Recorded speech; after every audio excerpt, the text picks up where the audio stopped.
जय हिंद। इससे पहले एक वीडियो जिसमें हम बताए थे वैक 12 के बारे में, तो वहाँ कई लोगों ने पूछा है कि सर ऊपर का तार घिस क्यों नहीं जाता है। तो इस वीडियो में हम लोग A to Z समझेंगे। देखिए, रेल का जो खंभा होता है, ये खंभा, इस खंभे को हम लोग कहते हैं मास्ट। ये खंभा कहलाता है मास्ट। एक खंभे से दूसरे खंभे की जो दूरी होती है, उस दूरी को कहते हैं हम स्पैन। एक खंभे से दूसरे खंभे की स्पैन जो दूरी होती है वो लगभग 60 मीटर की होती है, लेकिन ये दूरी घुमाव पर थोड़ा कम कर दिया जाता है। अगर घुमाव ज़्यादा है तो दूरी को और कम कर दिया जाएगा। अब आप देखे होंगे कि रेलवे के ये जो मास्ट होते हैं, इन मास्ट पे कुछ नंबर लिखे रहते हैं। जैसे आप देखिए, यहाँ लिखा है 54/17, ऐसे आप देखते हैं 834/3, ऐसे देखते होंगे। ये नंबर क्यों आते हैं? आप ट्रेन में सफ़र करते हुए इन नंबरों को देखे होंगे। ये नंबर इसलिए बनाए जाते हैं कि ड्राइवर जब लोकोमोटिव ट्रेन को ले जा रहा होता है और रास्ते में अगर उसे ट्रैक में कोई गड़बड़ी नजर आती है कि ट्रैक गड़बड़ है, कहीं टूट फूट हुई है, तो कैसे बताएगा कि कहाँ पे गड़बड़ी आई थी? क्या बोलेगा कि दिल्ली से चले थे, एक जगह गड़बड़ दिखा, खोजिए, तब तक ट्रेनें लड़ जाएगी। तब उस समय वो तुरंत देखता है कि ये पोल नंबर यानी ये मास्ट नंबर कितना है, और वो तुरंत स्टेशन को इन्फॉर्म करता है कि मास्ट नंबर इतना के पास आसपास में हमने गड़बड़ी देखी। तो थोड़ी सी दूरी में खोज लेंगे लोग कहाँ गड़बड़ी है। तो ये होता है मास्ट नंबर। अब आप देखिएगा, जो मास्ट होते हैं इनके बीच की दूरी तो स्पैन हो गई। अब इसमें एक आर्म रहता है, ये आर्म से तार गए रहते हैं। ऊपर के तार को हम कहते हैं कैटिनरी वायर और नीचे के तार को कहते हैं कॉन्टैक्ट वायर। कैटिनरी वायर और कॉन्टैक्ट वायर को जोड़ने का काम जो करता है वो ड्रॉपर करता है। यहाँ देखिए, ये ऊपर का वायर है तो इसे हम लोग कैटिनरी वायर कहेंगे। नीचे का वो जो वायर है ये है आपका कॉन्टैक्ट वायर, यही करंट की सप्लाई देता है। और ये बीच में जो इनको जोड़ के रखता है उन्हें हम क्या कहते हैं? ड्रॉपर कहते हैं। ड्रॉपर आप ये देख सकते हैं, ये क्या है? आपका ड्रॉपर है। इसमें आप देखिए तो ये तो आर्म हो गया इसका, ये पकड़ के रखा है। ये ऊपर वाला कैटेनरी वायर, नीचे वाला कॉन्टैक्ट वायर, और ये जो इसको पकड़ के रखता है ये क्या हो जाता है? ड्रॉपर कहलाते हैं। समझ में आया आपको? ये जो कॉन्टैक्ट वायर होता है, इसके साथ समस्या ये होती है कि गर्मी के दिन में ये फैल जाता है, ठंडी के दिन में सिकुड़ जाता है। अब इसको हमको एकदम एक सीध में रखना है ताकि ट्रेन संचालन में कोई दिक्कत ना आए। तो इसको हमेशा सीध में रखने के लिए हमको एक ऑटोमेटिक इस पर टेंशन, एक तनाव देना होता है, जिसे हम ऑटो टेंशनिंग कहते हैं। आप ट्रेन में सफर करते हुए देखे होंगे कि आप इसको 3 पुली अरेंजमेंट देखे होंगे। इसमें 3 पुली लगाया जाता है, इसे 3 पुलिंग अरेंजमेंट कहते हैं। ये जितना भी इलेक्ट्रिक चीजें होती हैं उसे हम लोग ओवरहेड इक्विपमेंट कहते हैं। सर के ऊपर जो इक्विपमेंट लगा है OHE। तो इस OHE के 3 पुली अरेंजमेंट में आप इस तरह से पत्थर के टुकड़े देखे होंगे, गोल गोल लटका दिया होगा इसको। ये लटका देने से उस पर तनाव हमेशा बना रहता है। अब आप पूछेंगे इसका टोटल वेट कितना होता है? तो ऑटो टेंशनिंग का टोटल वेट 667 kg होता है। इसमें आप देखेंगे टोटल 18 ठो इसमें बॉक्स लगाए रहते हैं, जिसमें से 40 kg का 16 बॉक्स होता है, तो टोटल 640 हो गया। 20 kg का एक बॉक्स हो गया, इसका 20 kg, और एक 5 kg का। इस तरह से देखेंगे तो 665 kg होता है। और नीचे एक ठो पत्थर लगा होता है लोहे का, वो 2 kg का। तो इस प्रकार इस तरह से हम लोग 667 kg का टेंशन इस पर मेंटेन रखते हैं, ताकि ये तार हमेशा हर एक मौसम में इसमें तनाव बरकरार रहे। अब बात करते हैं कि इस जो कॉन्टैक्ट वायर है उससे करंट को रिसीव कैसे किया जाता है। तो करंट रिसीव करने वाले को हम पेंटोग्राफ कहते हैं। ये पेंटोग्राफ इससे जुड़ा रहता है। अब आप कहेंगे कि पटरियां कहीं ऊपर नीचे होती हैं तो तार भी ऊपर नीचे होता है। ऐसा नहीं है कि यहाँ से दिल्ली से लेकर मुंबई तक एक ही सीध में, थोड़ा ऊपर नीचे है।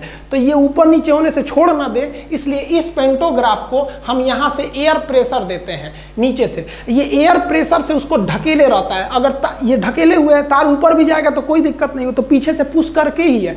और अगर तार नीचे है तो ये वापस चला आएगा। इसमें एक वाल लगा रहता है कि अगर तार नीचे आ रहा है तो उधर के प्रेशर से ये इधर आ जाता है, लेकिन अगर उधर प्रेशर कम है तो ये ढकेल देता है। तो इस प्रकार एयर प्रेशर द्वारा हम पेंटोग्राफ को ऊपर नीचे करके देख सकते हैं।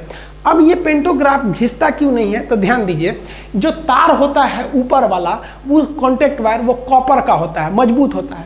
और ये जो पेंटोग्राफ होता है, इसका जो ऊपरी फेस होता है, जो कॉन्टैक्ट में रहता है वायर के, उसको जानबूझकर हम नरम लोहा को बनाते हैं, क्योंकि 2 चीज़ों में अगर घिसावट होती है तो वही घिसता है जो कमजोर होता है। तो जानबूझकर पेंटोग्राफ का ऊपरी भाग हम नरम लोहा का बनाते हैं कि इसमें घिसावट जल्दी हो जाए। और एक चीज़ और, जो वायर ले जाया जाता है उसको एकदम स्ट्रेट नहीं ले जाया जाता, हल्का सा घुमा के, हल्का सा तिरछा कर दिया जाता है कहीं सीधा, ताकि जो इस पर घिसावट हो वो एक ही जगह ना हो, इस पर घिसावट अलग अलग जगहों पर होती रहती है। अब सवाल आता है कि पेंटोग्राफ जो होता है वो 2 होते हैं। एक इंजन में 2 पेंटोग्राफ होता है, एक आगे होता है, एक पीछे होता है। तो कहते हैं लोग कि सर आप अगला पेंटोग्राफ उठाना चाहिए कि पिछला पेंटोग्राफ उठाना चाहिए। आप इस ट्रेन में देखेंगे तो इसका रियर यानी पीछे वाला पेंटोग्राफ उठा है, और इस ट्रेन में देखेंगे तो इसका फ्रंट यानी सामने वाला पेंटोग्राफ उठा हुआ है। तो नियम के हिसाब से हमें पिछला पेंटोग्राफ उठाना चाहिए। रीजन क्या है कि अगर पिछला पेंटोग्राफ उठा के इधर खींचेंगे तो एक प्रकार का ये खिंचाव बल को दर्शा रहा है, किसी चीज़ को खींचना आसान होता है।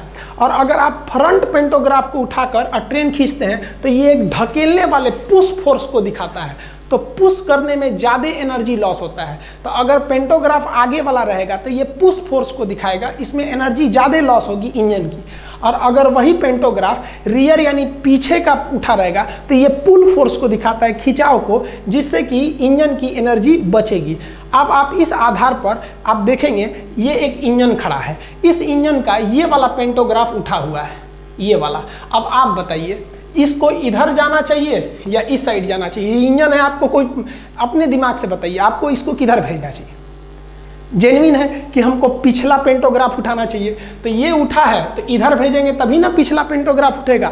आप इसको देखे भी होंगे, देखिए पेंटोग्राफ की हाइट जो होती है वो एडजस्ट हो सकती है, बहुत ज़्यादा भी हो सकती है, कम भी हो सकती है। एक्चुअली मुंबई से दिल्ली तक में एक डेडिकेटेड फ्रेट कॉरिडोर बनाया जा रहा है, वहाँ पे केवल मालगाड़ियाँ चलेंगी उस रूट पर, और 2 तल्ली मालगाड़ी चलेगी, मतलब 2-2 तल्ला मालगाड़ी पर हम लोग कंटेनरों को लाद देंगे, जिसको हम डबल डेकर कहते हैं। देखिए यहाँ एक के ऊपर एक लादा हुआ है।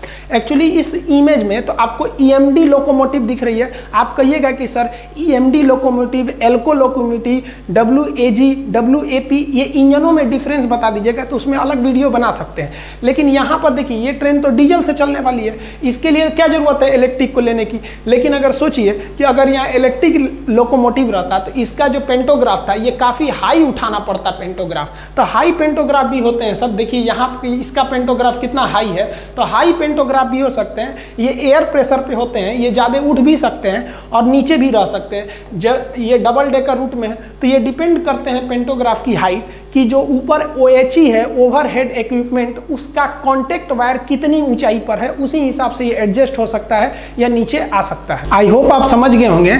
इसके अलावा अगर आपको भी आप जानना चाहते हैं कि ये लाल वाला डिब्बा यानी LHB कोच और ये नीले वाले डिब्बे ICF में क्या अंतर होता है, आजकल जो इंजन आ गए हैं EMD आ गए हैं, हालांकि आप पहले देखेंगे तो एल्कोहल होते थे, इससे जुड़ा बहुत हल्ला करता था, ये वाला झक झक झक झक धुआं फेंकता था काला, ये वाला दुक दुक दुक दुक चलता है, ये बहुत तगड़ा है, धुआं कम करता है। आइए जो ट्रैक के ऊपर ये नंबर लिखा है, पोल नंबर, ये तो बता ही दिए किस लिए लिखा है, ताकि कोई ट्रैक में गड़बड़ी हो तो ड्राइवर देख के बता सके कि यहीं पे गड़बड़ी था। और भी आप ट्रेन में देखे होंगे सफ़र करते समय एक इस तरह से एल्युमिनियम का एक्सल काउंटर आपको डिब्बा मिलता होगा, ट्रैक के किनारे FM लिखा होता होगा। मालगाड़ी के अलग अलग डिब्बे देखते होंगे, कुछ खुले हैं, कुछ सपाट है, कुछ बंद है। अगर इसके बारे में भी आप जानना चाहते हैं तो कमेंट करके बताएं, उसको भी हम बिल्कुल कम समय में और आसान भाषा में समझा देंगे आपको। तब तक के लिए जय हिंद।